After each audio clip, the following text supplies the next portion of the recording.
എൻ്റെ Dubai property video കാണുമ്പോൾ എല്ലാവർക്കും അറിയായിരിക്കും ഞാൻ ഈ മോക്കിൻ്റെ ഫ്രണ്ടിൽ അല്ലെങ്കിൽ പ്രോപ്പർട്ടിയുടെ സ്ഥലത്ത് പോയി ഒരു വീഡിയോ ചെയ്യാറില്ല. കാരണം എന്താണെന്ന് വെച്ച് കഴിഞ്ഞാൽ നമ്മൾ ജോബിന് കുറച്ച് പേരെ ഹെൽപ്പ് ചെയ്യുന്നുണ്ട്. പിന്നെ അത് മാത്രമല്ല പ്രോപ്പർട്ടി മേടിക്കാൻ വേണ്ടി കുറേ പേര് വന്നിട്ട് മീറ്റിങ്ങിനും പിന്നെ ക്ലോസിങ്ങിനായിട്ട് വരും. ഇപ്പോൾ ഇവിടെ വന്നിരിക്കുന്നത് എന്താണെന്ന് വെച്ച് കഴിഞ്ഞാൽ ഞാൻ ഒരു ക്ലയൻറ്റിന് എമാറിൻ്റെ ഈ കാണുന്ന പ്രോജക്റ്റ് ക്ലോസ് ചെയ്ത് കൊടുത്തിരിക്കുന്നതാണ്. പിന്നെ ഈ പ്രോപ്പർട്ടിയെക്കുറിച്ച് പറയാനല്ല ഞാൻ വന്നിരിക്കുന്നത് ഒരു എക്സ്ക്ലൂസീവ് യൂണിറ്റിനെ കുറിച്ച് പറയാനാണ്. അതാണ് ഈ പ്രോപ്പർട്ടി. ഈ പ്രോജക്റ്റിൽ ഈ കാണുന്നത് പോളോ ക്ലബ്ബാണ്. ഇതിൽ 2000 വർഷം മുമ്പാണ് ഈ പോളോ ഗെയിം സ്റ്റാർട്ട് ചെയ്തത്. പിന്നെ അത് റോയൽ ഫാമിലിയിലേക്ക് ട്രാൻസ്ഫർ ചെയ്ത് വരുമായിരുന്നു. ഇവിടെ ഈ ഒരു പോളോ ക്ലബ്ബ് മെയിൻലി ലോകത്തുള്ളത് 5 സ്ഥലത്താണ്. USA, UK.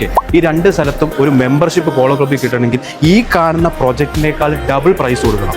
പക്ഷേ ഇപ്പോൾ ദുബായിൽ എക്സ്ക്ലൂസീവായിട്ട് യമാർ ഡെവലപ്പേഴ്സ് കൊണ്ടുവന്നിരിക്കുന്ന ഒരു പ്രോജക്റ്റാണ്. ഇതിൻ്റെ അത് പ്രൈസിങ് അല്ല ഇമ്പോർട്ടൻറ്റ്, ഇവിടെ ഒരു ഇൻവെസ്റ്റ്മെൻ്റ് ആണ് ഇമ്പോർട്ടൻറ്റ്. അതുകൊണ്ടാണ് ഞാൻ ഇവിടെ വന്ന സ്ഥിതിക്ക് ഇത് കാണിച്ച് നിങ്ങളെ മനസ്സിലാക്കാൻ വേണ്ടിയാണ് ഈ വീഡിയോ ഇട്ടിരിക്കുന്നത്. നിങ്ങൾക്ക് ദുബായിൽ ഒരു സേഫ് ഇൻവെസ്റ്റ്മെൻറ്റ്, അതും എമാർ എന്ന് പറഞ്ഞ നമ്പർ 1 കാറ്റഗറിയുള്ള ഡെവലപ്പറിൻ്റെ അടുത്ത് നിന്ന് ഇതുപോലത്തെ ഒരു യൂണിറ്റ് ഇപ്പോൾ UK, അമേരിക്ക എന്ന് ഞാൻ പറഞ്ഞു, അവിടെയൊക്കെ 30-25 വർഷത്തിനുള്ളിൽ അപ്രിസിയേഷൻ കിട്ടുന്നത് 600%.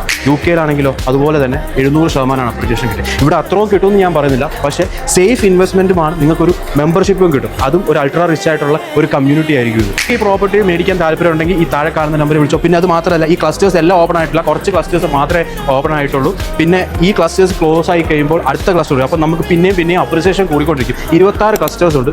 ആകെ ഫിനിഷ് ആയിരിക്കുന്ന 5 ക്ലസ്റ്ററാണ്. ഇപ്പോൾ 6ാമത്തെ ക്ലസ്റ്ററാണ് ഓപ്പൺ ആയിരിക്കുന്നത്.